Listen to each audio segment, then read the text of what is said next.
जय हिंद दोस्तों, आज कंप्यूटर के कुछ सुपर हिट प्रश्नों को देखेंगे जो सीधे प्रतियोगी परीक्षाओं में पूछा जाता है। आप चाहे जो भी एग्जाम देंगे, अगर कंप्यूटर से प्रश्न अगर आता है तो वहाँ पे इस तरह के प्रश्न देखने को मिलेंगे। ज़्यादातर यहाँ वैसे प्रश्न को लिया गया है जो किसी न किसी प्रतियोगी परीक्षा में पूछे गए हैं। तो आप अच्छे से चीज़ों को देखिएगा, सब कुछ समझते चलिएगा। यहाँ सारा इम्पॉर्टेंट प्रश्न को लिया गया है, सुपर हिट प्रश्न को लिया गया है, हॉट प्रश्न को लिया गया है जो बार बार प्रतियोगी परीक्षाओं में पूछा गया है। तो इसको अच्छे से समझ लीजिएगा। हो सके तो पेन पेपर सब कुछ लेकर बैठिएगा और लिखते भी चलिएगा, क्योंकि जितना भी बात यहाँ पे बताएंगे, कुछ एडिशनल भी फैक्ट बताएंगे, वो सब बहुत महत्वपूर्ण रहेगा। तो आप लिखेंगे तो आपके लिए बहुत बेनिफिट करेगा। तो चलिए बिल्कुल शुरू से स्टार्ट करते हैं, कुछ एडिशनल फैक्ट के साथ इंपॉर्टेंट बातों को जानते हुए चलेंगे। तो चलिए स्टार्ट करते हैं, बहुत इंपॉर्टेंट रहेगा। पहला कंप्यूटर जो है वो चार्ल्स बेबेज ने बनाया था, जिसमें दो मशीन प्रमुख थे।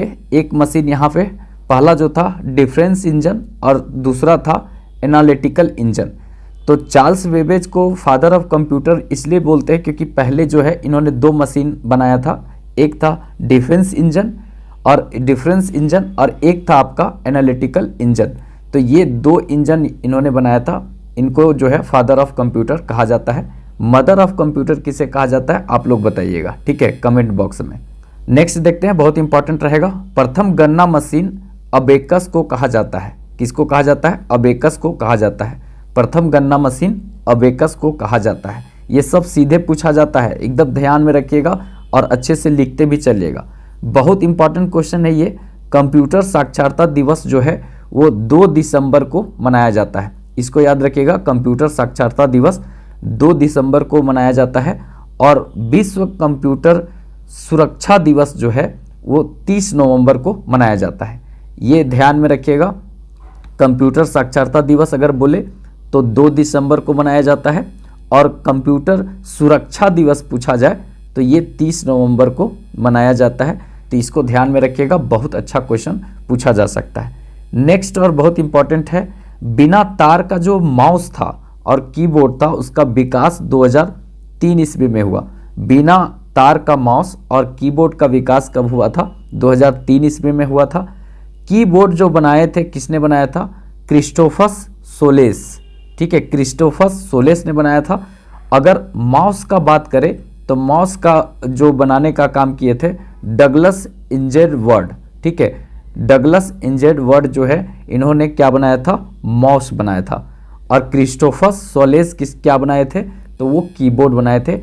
और ध्यान में रखिएगा, पहला जो कीबोर्ड बनाया गया था यहाँ पे जो तार लेस था, बिना तार का था, वायरलेस था, वो 2003 में बनाया गया था। नेक्स्ट और बहुत इंपॉर्टेंट रहेगा, बहुत इंपॉर्टेंट यहाँ से रहेगा कि जो कीबोर्ड में फंक्शन बटन होता है वो कितना होता है? तो F1 से चालू होता है ये फंक्शन बटन और F12 तक होता है, ठीक है। तो फंक्शन बटन जो होता है कितना होता है? तो 12 होता है, याद रखिएगा। जिसमें टोटल कितने फंक्शन बटन होते हैं? तो 12 होते हैं। तो इसको थोड़ा सा ध्यान में रखिएगा। और एक और बहुत इंपॉर्टेंट यहाँ से है कि कीबोर्ड जो होता है उसमें स्टैंडर्ड जो कीबोर्ड होता है उसमें संख्या कितना होता है बटन का? तो 104 होता है। जो स्टैंडर्ड कीबोर्ड होता है ना उसमें संख्या कितना होता है? 104 होता है। और अगर देखा जाए तो जनरली जो कीबोर्ड में होता है तो 101 से लेकर के 120 तक मतलब बटन होता है। मतलब और कीबोर्ड में देखा जाए तो कितना बटन होता है? तो 101 से लेकर 120 तक का बटन होता है। स्टैंडर्ड कीबोर्ड अगर बोला जाए तो उसमें 104 बटन होता है। और फंक्शन की देखा जाए तो कितना होता है? F1 से F5 F12 तक होता है, मतलब 12 फंक्शन की होता है। इसको थोड़ा सा ध्यान में रखिएगा, बहुत अच्छा क्वेश्चन यहाँ से पूछा जा सकता है।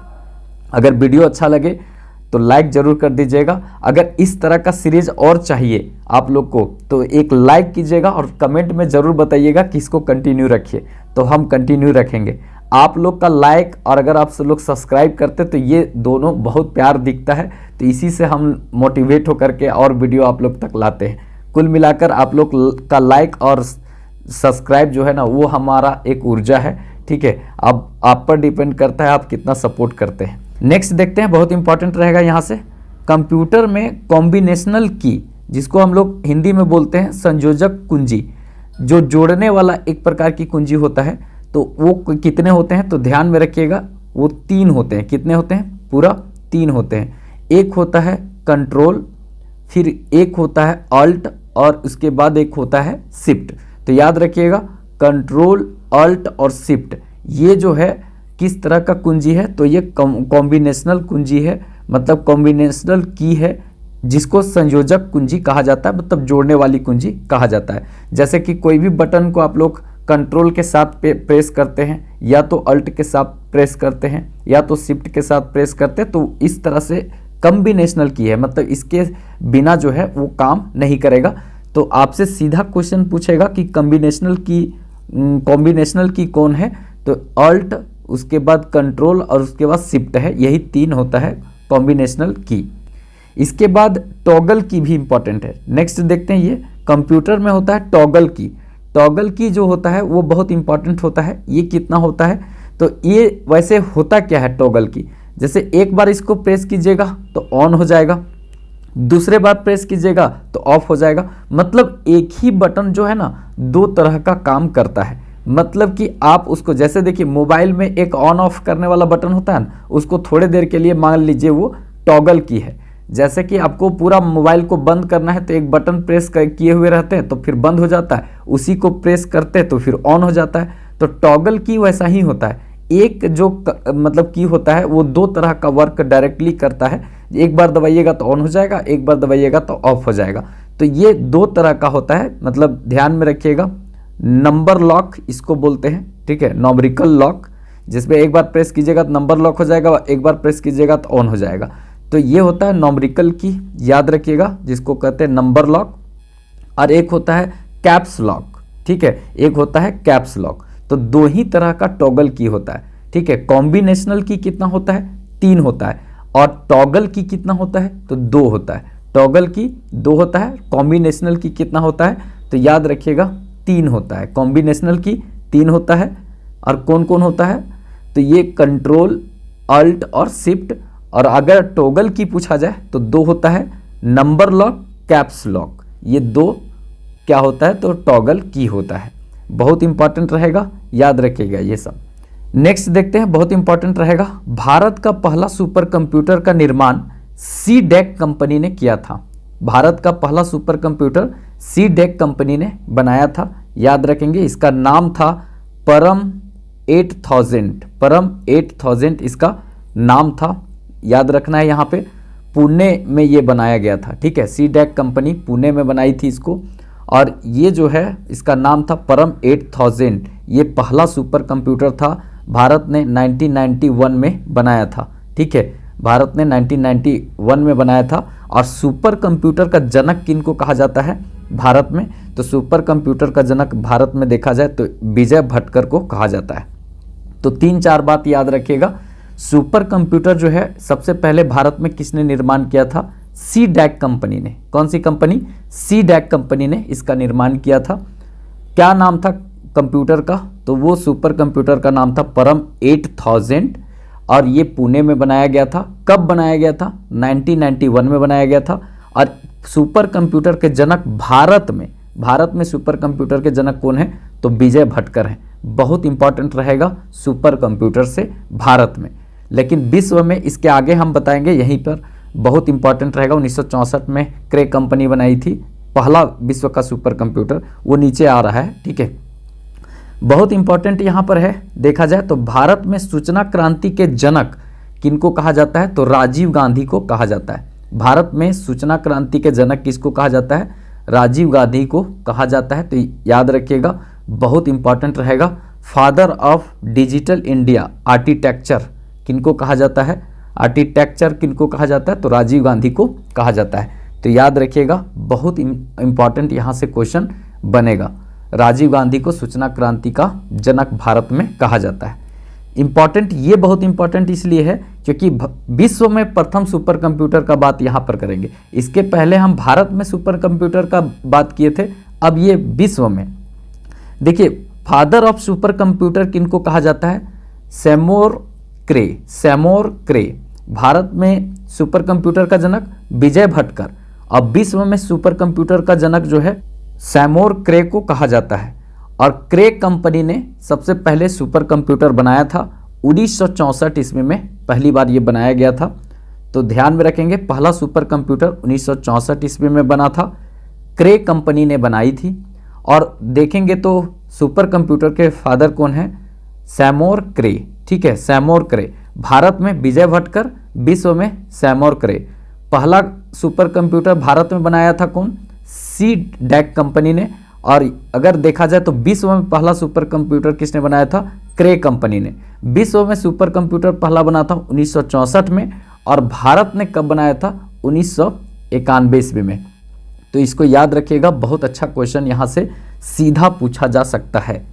नेक्स्ट और बहुत इंपॉर्टेंट है, मिसाइल मैन ऑफ इंडिया किसे कहा जाता है, तो मिसाइल मैन अब्दुल कलाम को कहा जाता है, ठीक है, मिसाइल मैन अब्दुल कलाम को कहा जाता है। तो याद रखेंगे मिसाइल मैन अब्दुल कलाम को कहा जाता है, ठीक है, बहुत इंपॉर्टेंट यहाँ से रहेगा। Missile women of India, missile women बोलिए, मतलब मिसाइल पुरुष किसको कहा जाता है, तो अब्दुल कलाम को। अब मिसाइल महिला किसको कहा जाता है, टेथी थॉमस, टेथी थॉमस को मिसाइल वीमेन ऑफ इंडिया कहा जाता है। तो याद रखिएगा, बहुत इंपॉर्टेंट क्वेश्चन पूछा जा सकता है। नेक्स्ट और बहुत इंपॉर्टेंट है, रोबोट मैन ऑफ इंडिया के सिवान को कहा जाता है, के सिवान। अभी मतलब एस सोमनाथ जो है इसरो के प्रमुख हैं, इनके पहले के सिवान इसरो के प्रमुख थे, तो उन्हीं को रोबोट मैन ऑफ इंडिया कहा जाता है। रोबोट मैन ऑफ इंडिया किनको कहा जाता है, के सिवान को कहा जाता है, ठीक है। इसके पहले जो एस सोमनाथ अभी हैं, इनके पहले इसरो के प्रमुख यही थे। इसरो की स्थापना जो है वो 1969 ईस्वी में किया गया था, ठीक है। तो इसको भी याद रखिएगा, बहुत इंपॉर्टेंट क्वेश्चन यहाँ से पूछा जा सकता है। फिर उसके बाद परमाणु मैन ऑफ इंडिया किसे कहा जाता है, तो परमाणु मैन के किसके नाम से किसे जाना जाता है, डॉक्टर होमी जहांगीर भाभा को कहा जाता है। भाभा एटॉमिक पावर जो सेंटर है वो कहाँ पे है, तो आपको देखने को मिलेगा महाराष्ट्र में, ठीक है, ट्रॉम्बे महाराष्ट्र में देखने को मिलेगा। तो याद रखिएगा, यहाँ पे डॉक्टर होमी जहांगीर भाभा को परमाणु मैन कहा जाता है, बहुत इंपॉर्टेंट रहेगा। इसके बाद अंतरिक्ष कार्यक्रम के जनक किसे कहा जाता है, अंतरिक्ष कार्यक्रम का जनक जो है वो किसको कहा जाता है, तो ये बहुत इंपॉर्टेंट रहेगा, विक्रम साराभाई। विक्रम साराभाई को अंतरिक्ष कार्यक्रम का जनक कहा जाता है, इंपॉर्टेंट रहेगा, ध्यान में रखिएगा। और भारत में जो पहला कंप्यूटर बना था वो कौन सा था, तो भारत का पहला कंप्यूटर था सिद्धार्थ। देखिए, भारत का पहला कंप्यूटर जो था वो सिद्धार्थ था, ठीक है। सिद्धार्थ ये पहला कंप्यूटर है, ठीक है, प्रथम कंप्यूटर है, ये क्या है, प्रथम कंप्यूटर है, ठीक है, पहला कंप्यूटर है ये। लेकिन अगर आपसे हम ये बात करें कि पहला सुपर कंप्यूटर कौन सा था, तो परम 8000, ठीक है, परम 8000 भारत का पहला सुपर कंप्यूटर था, ठीक है, ये सुपर कंप्यूटर था। लेकिन अगर देखा जाए ऊपर वाला जो सिद्धार्थ है ये कंप्यूटर है, भारत का पहला कंप्यूटर सिद्धार्थ, और भारत का पहला सुपर कंप्यूटर परम 8000, ये याद रखिएगा, बहुत इंपॉर्टेंट यहाँ पे रहेगा।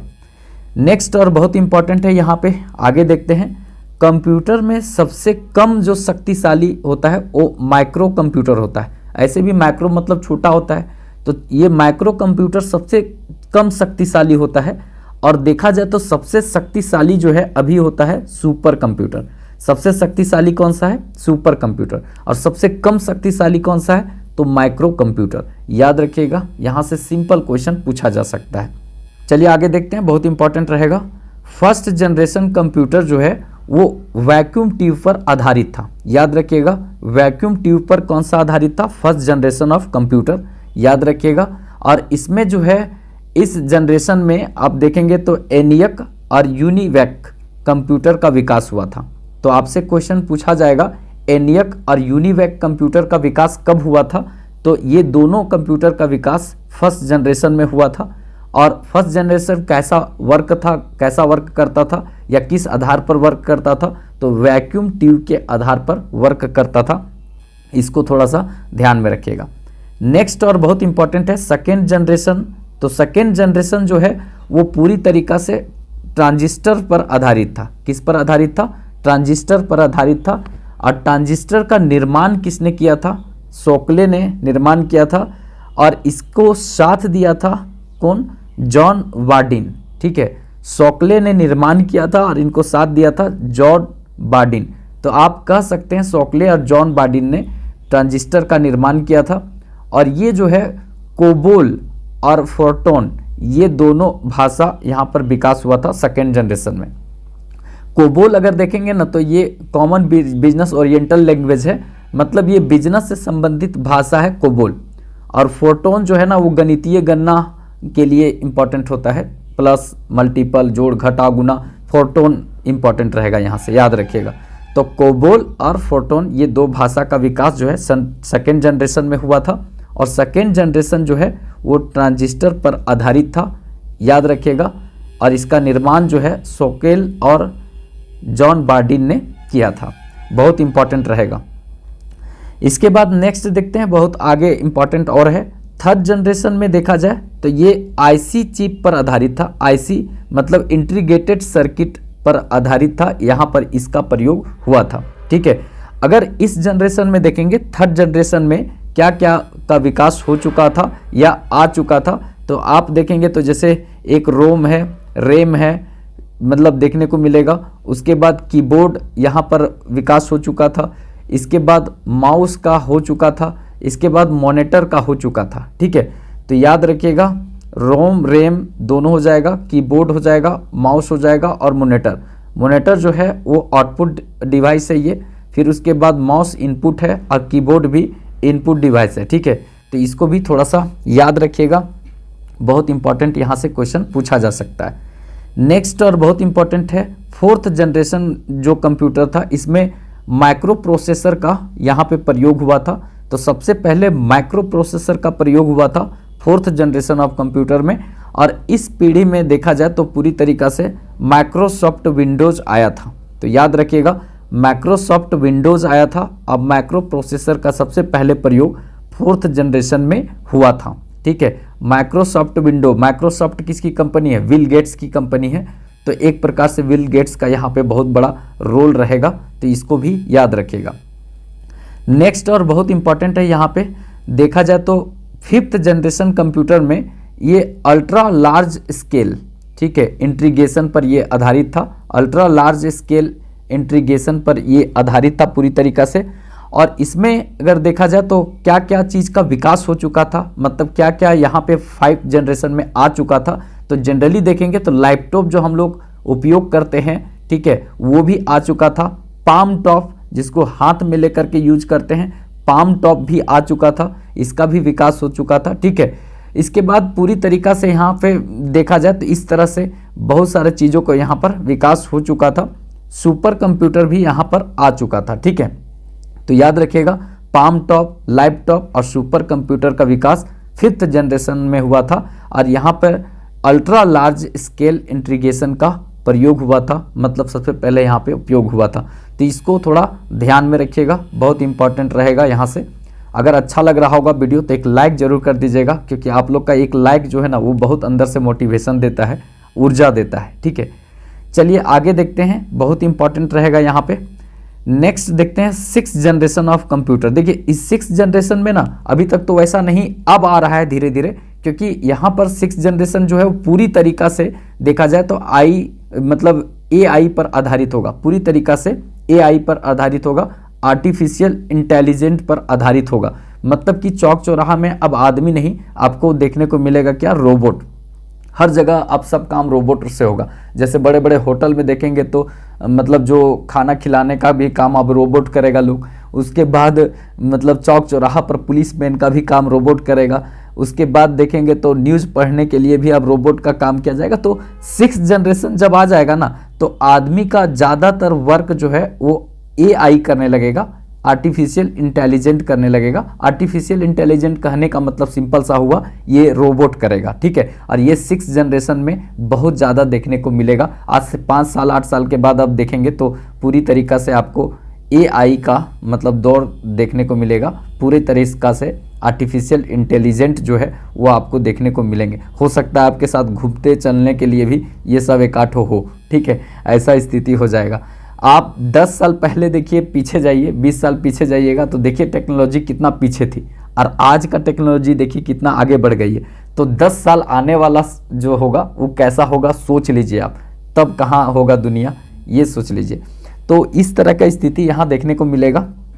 तो 6 जनरेशन तक ये हम बता दिए जनरली क्या स्थिति बना। यहाँ से सीधे सीधे ही सब क्वेश्चन पूछता है और सब पूछा हुआ है, उसी को हम यहाँ रखे हैं, ठीक है, थोड़ा अरेंज कर दिए।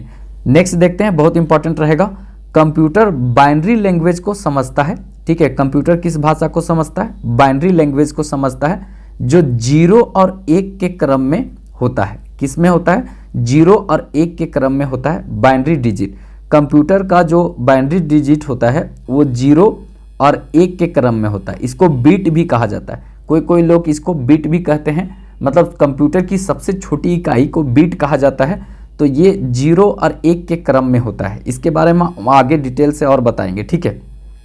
देखिए कंप्यूटर की सबसे छोटी इकाई क्या कहलाता है? तो बीट कहलाता है। बीट कंप्यूटर की सबसे छोटी इकाई बीट कहलाता है। एक प्रकार से आप 0 और 1 का क्रम को समझ सकते हैं, यही बीट है, ठीक है, सबसे छोटी इकाई। और कंप्यूटर में जो अशुद्धि होता है उसको बग कहा जाता है। कंप्यूटर की अशुद्धि को क्या कहा जाता है? बग कहा जाता है, बग। और कंप्यूटर में जो छोटी इकाई होता है उसको क्या कहा जाता है? बीट कहा जाता है। तो ये सीधे क्वेश्चन पूछता है, तो एकदम रट लीजिएगा, नहीं तो पता चलेगा बग और बीट में एग्जाम में कहीं कंफ्यूज ना हो जाए, ठीक है। नेक्स्ट और बहुत इंपॉर्टेंट है, डाटा को एक स्थान से दूसरे स्थान तक पहुंचाने के लिए, मतलब इसका जो रूपांतरण किया जाता है उसको क्या कहा जाता है? तो इंफॉर्मेशन या सूचना कहा जाता है।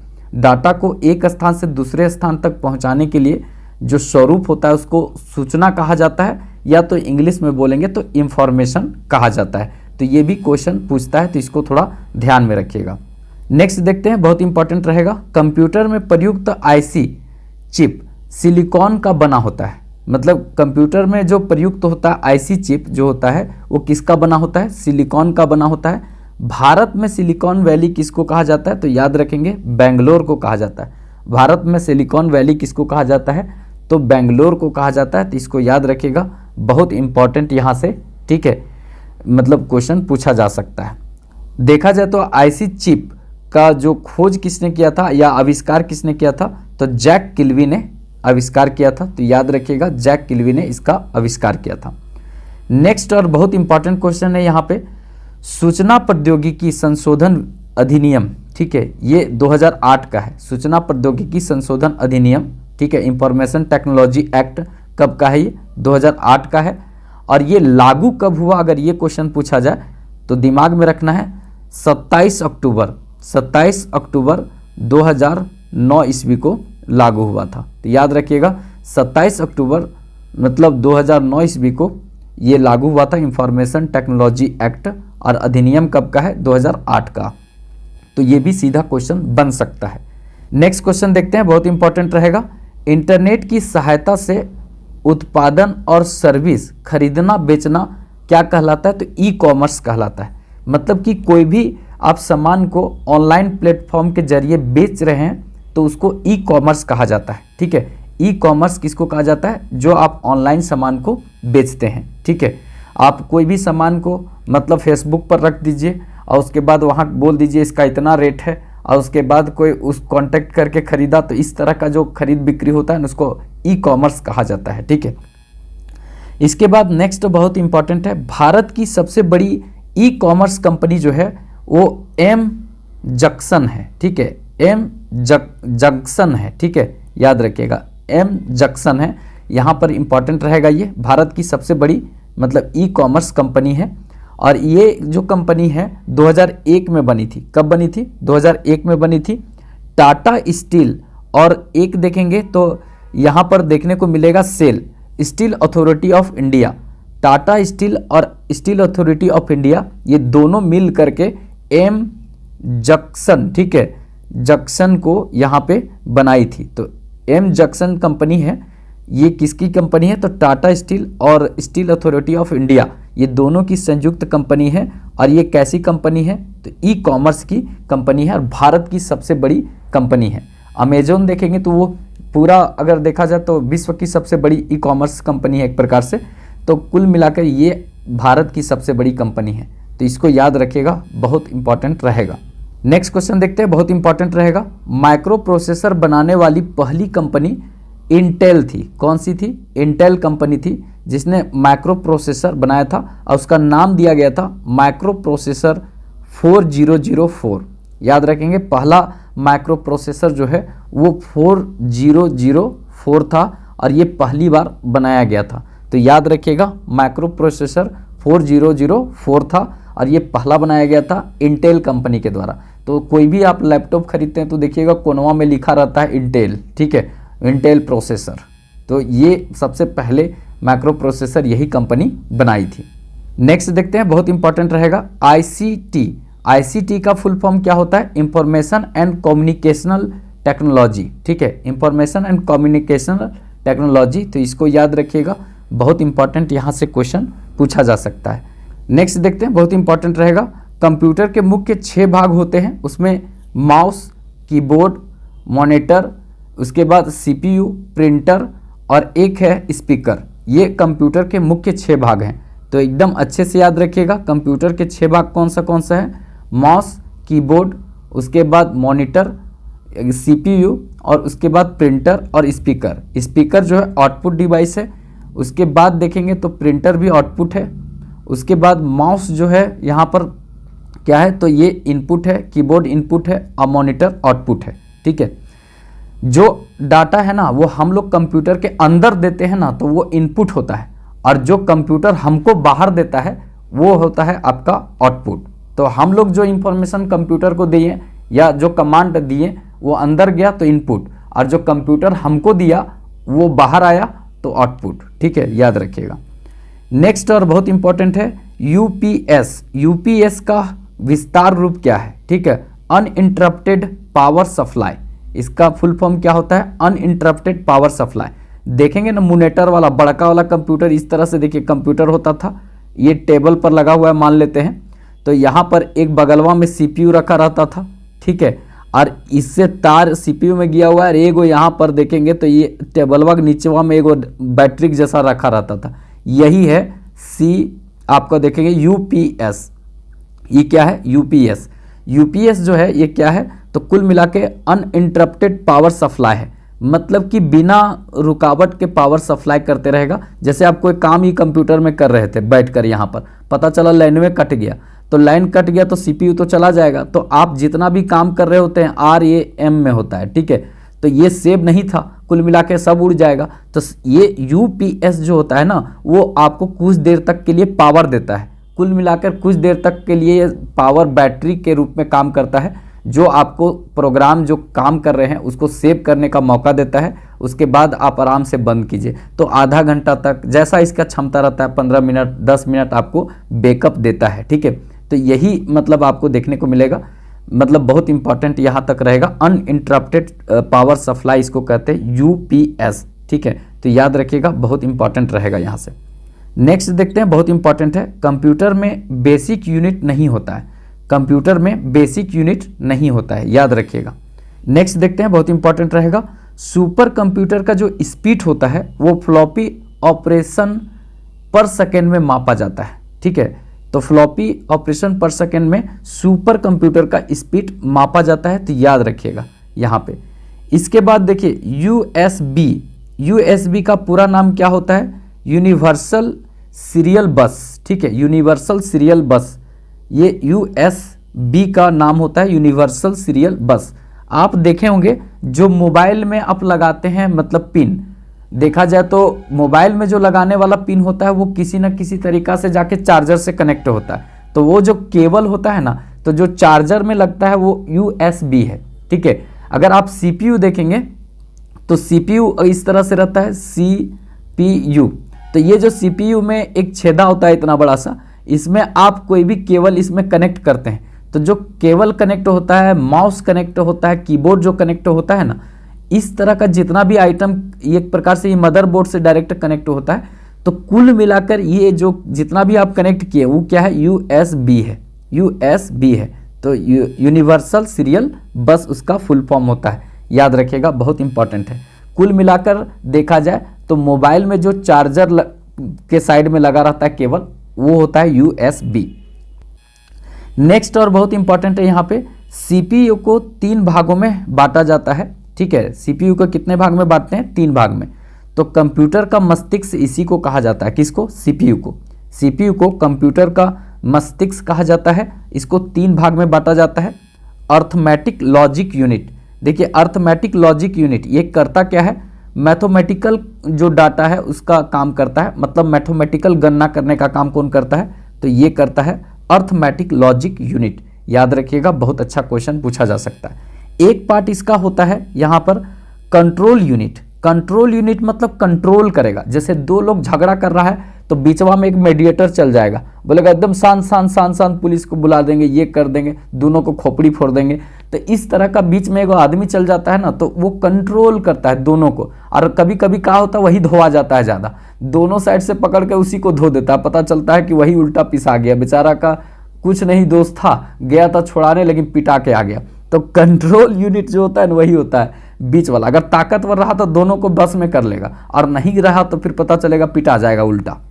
तो कुल मिला के कंट्रोल यूनिट जो होता है ना, वो इनपुट और आउटपुट के बीच में पुल का काम करता है। कंट्रोल यूनिट जो होता है वो इनपुट आउटपुट के बीच में पुल का काम करता है, मतलब जोड़ने का काम करता है। तो याद रखिएगा कंट्रोल यूनिट। और नेक्स्ट देखते हैं यहाँ पर मेमोरी यूनिट।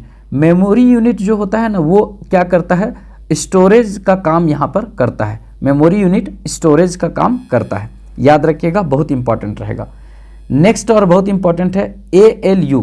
ALU क्या है, तो अर्थमेटिक लॉजिक यूनिट। ये तो हम अभी बात कर ही ली। अर्थमेटिक लॉजिक यूनिट जो क्या करता है, मैथमेटिकल गणना करता है, गणितीय गणना करता है, अर्थमेटिकल गणना करता है। तो ये कौन करता है, ALU। और ये CPU का एक भाग है। तो याद रखिएगा 3 भाग CPU का कौन हो गया, arithmetic logic unit, control unit और उसके बाद मेमोरी यूनिट। ठीक है, तो याद रखिएगा, इंपॉर्टेंट है।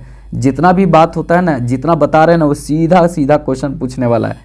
तो आप इसको अच्छे से पढ़ लीजिएगा, इग्नोर मत कीजिएगा, नहीं तो आप लोग के लिए बहुत दिक्कत हो जाएगा यहाँ पे। ठीक है, नेक्स्ट और बहुत इंपॉर्टेंट है, कंप्यूटर में प्राइमरी मेमोरी जो होता है, एक प्रकार के रैम, रोम, ये जो होता है ये प्राइमरी मेमोरी होता है, और केस देखा जाए और रजिस्टर होता है यहाँ पे।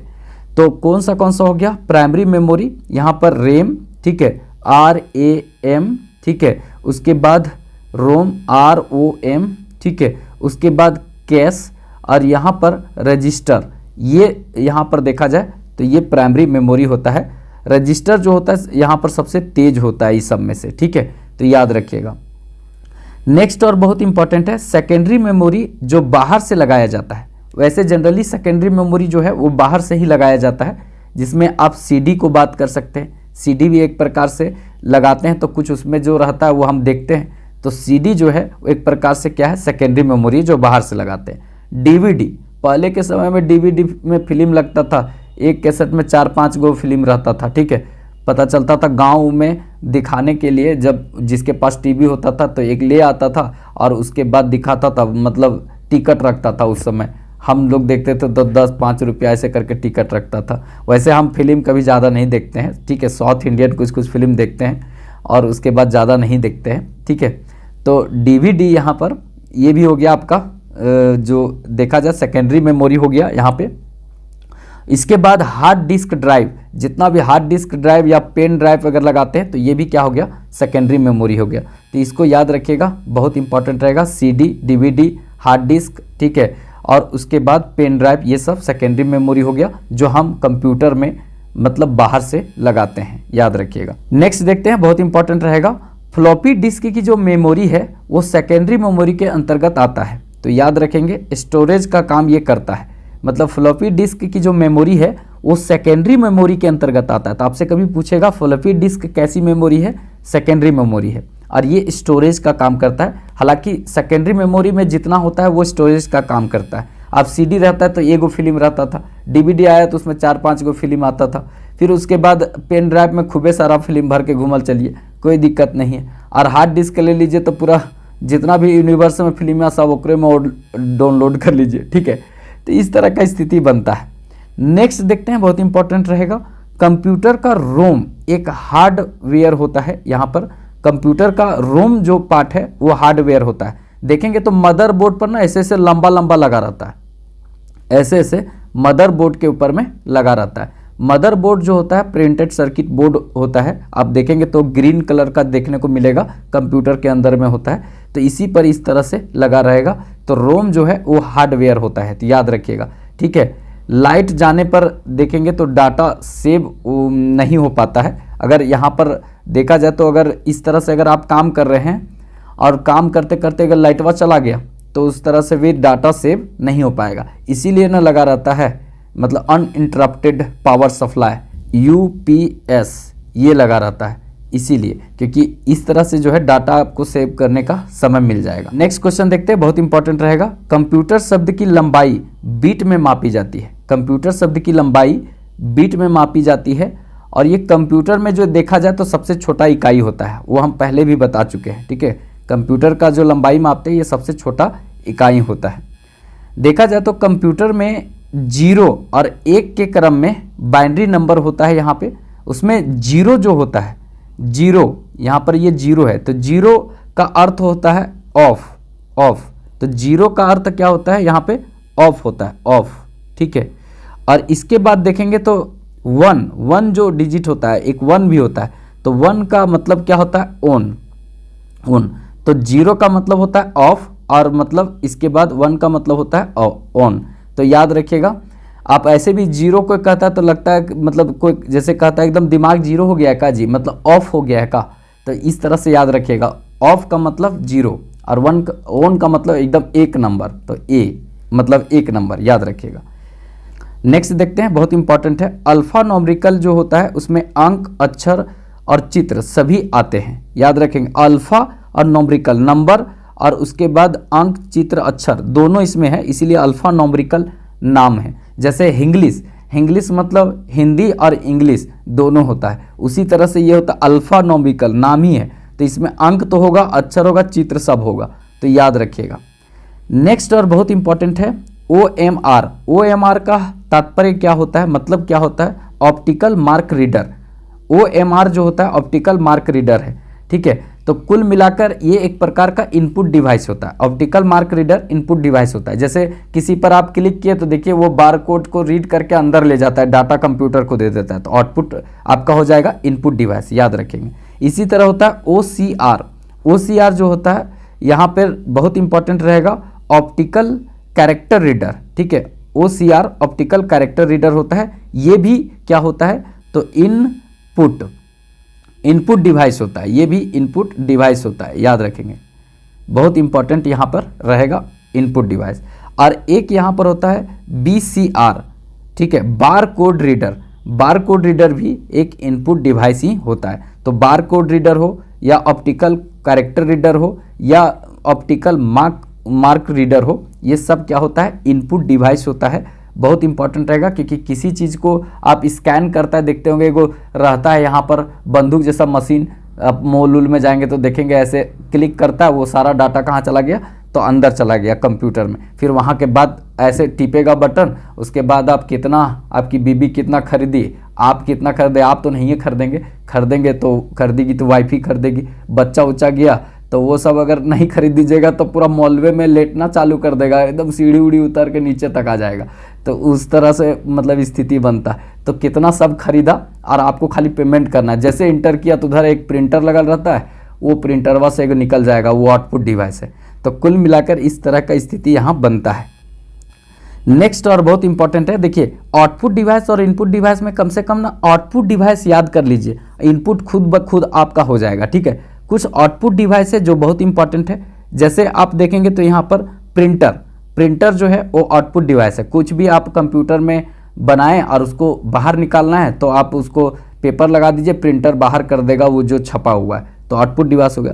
प्लोटर मशीन देखें, बड़ा जो फ्लेक्सवा छपता है ना, मतलब बड़ा फ्लेक्स देखे होंगे, बड़ा टॉन में लगा रहता है। दीपिका पादुकोण, माधुरी दीक्षित और प्रियंका चोपड़ा, इस सब को फोटो जो है ना उटपटांग नहीं लगाने के लिए बोला है रोड में, खास करके NH हाईवे में, नहीं तो पता चलेगा कि कोई लड़का दीपिका पादुकोण को हुलकते जा रहा है, इधर मतलब बाहर से इधर से आ रहा था, एकदम पूरा फॉर्चूनर रोनते चला गया, तो इस तरह से मौतें भी हो सकता है। तो NH हाईवे के बगल में वैसा चित्र नहीं लगाने के लिए बोला है जो थोड़ा अटपटा टाइप का हो। ठीक है, तो इस तरह से तो प्लॉटर बड़का जो छपता है ना, पंपलेट नहीं बोलिए, फ्लैक्स, वो यहाँ पे प्लॉटर में छपता है। ये प्रिंटर का बहुत बड़ा साइज वाला मशीन है, उसी जैसा काम करता है।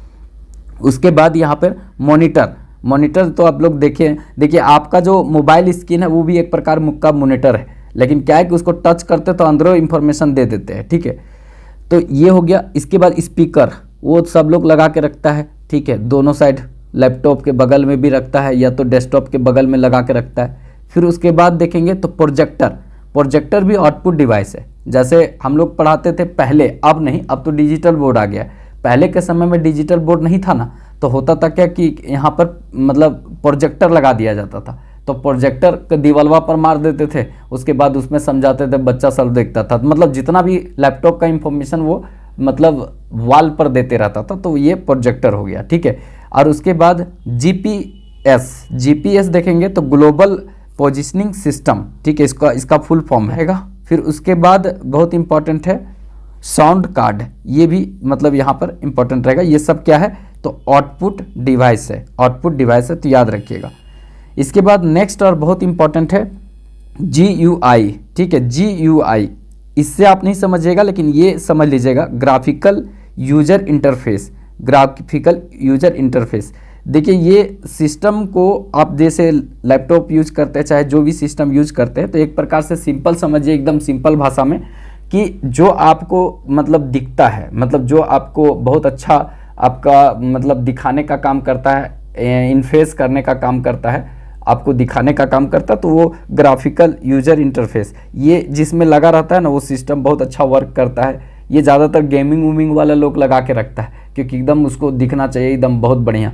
तो ये एक प्रकार से ये मतलब आपको शो करने का काम करता है, तो ये याद रखिएगा ग्राफिकल यूजर इंटरफेस, ये बहुत इंपॉर्टेंट होता है, ठीक है।